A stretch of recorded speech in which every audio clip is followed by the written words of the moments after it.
کے ساتھ رہنا پسند کروں گا۔ ابھی دوسرے مقرر بلال ظہور، ان سے ملتمس ہوں وہ آئیں اور اپنے انداز سخن سے جو ہے ہمارے دل کو محظوظ فرمائیں۔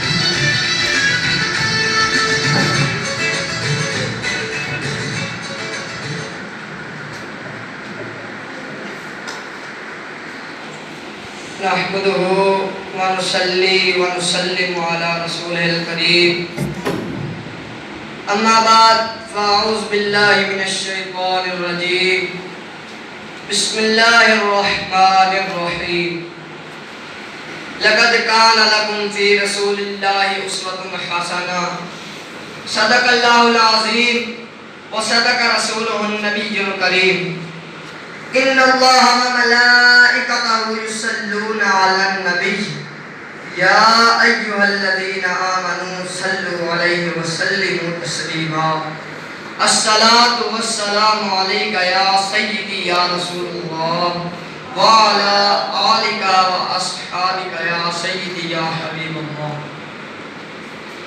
کہ محمد سے وفا تو نے تو ہم تیرے ہیں، کہ محمد سے وفا تو نے تو ہم تیرے ہیں، یہ جہاں چیز ہے کیا لوح و قلم تیرے ہیں۔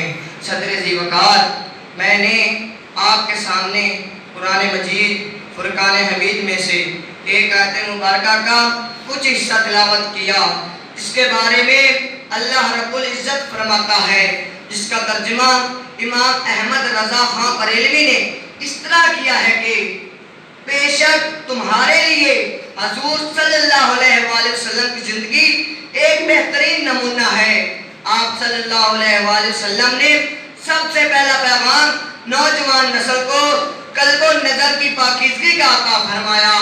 آپ صلی اللہ علیہ وآلہ وسلم نے فرمایا الحیاء من الایمان، حیا ایمان کا حصہ ہے، لیکن عصر حاضر کا نوجوان اپنی مادری ترقی اور جسمانی خوشحالی میں اس قدر مگن ہو گیا ہے، گویا حرص مال نے اس سے حب الہی چھین لیا ہے اور تیز رفتار مشینی ترقی نے اس کے اسلامی نظریات کو متنزل کر دیا ہے۔ ان حالات میں آج کا نوجوان جدید تقاضوں اور سیرت النبی صلی اللہ علیہ وآلہ وسلم کے مابین توازن اور امتزاج کی صلاحیت سے محروم ہو چکا ہے۔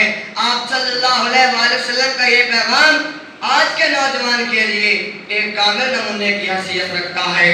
آپ صلی اللہ علیہ وآلہ وسلم نے فرمایا قیامت کے دن اللہ رب العزت اسے اپنی رحمت کا سایہ عطا فرمائے گا، جو برائی پر قدرت رکھ لینے کے باوجود انی اخاف اللہ کہہ کر گزارا کش ہو جائے۔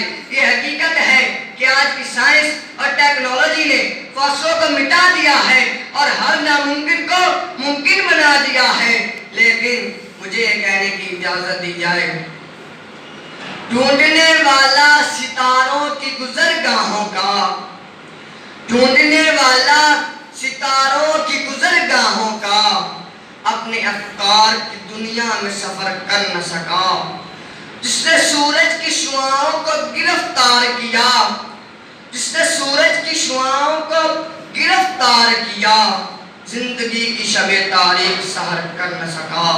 جناب والا، آپ صلی اللہ علیہ وآلہ وسلم نے فرمایا میانہ روی اختیار کرنے والا کبھی مفلس نہیں ہوتا۔ جسمانی صلاحیت کو اجاگر کرنے کے لیے پیغام دیا طاقتور مومن کمزور مومن سے بہتر ہے۔ تعلیمی صلاحیت کو اجاگر کرنے کے لیے آپ صلی اللہ علیہ وآلہ وسلم نے فرمایا جو تعلیم کے راستوں پر چلتا ہے وہ فرشتوں کے پروں پر چلتا ہے۔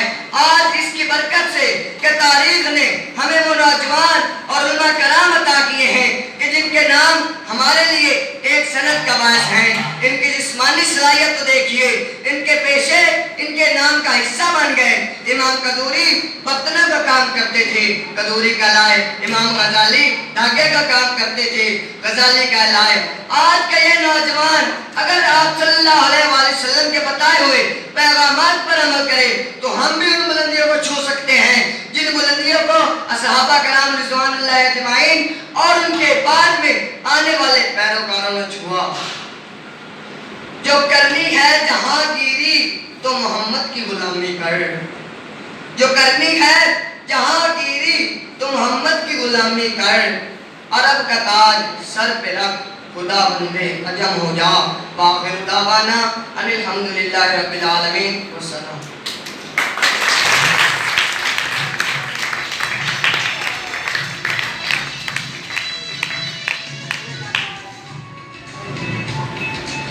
یہ تھے بلال ظہور جو آپ کے سامنے تقریر کر رہے تھے۔ اس کے بعد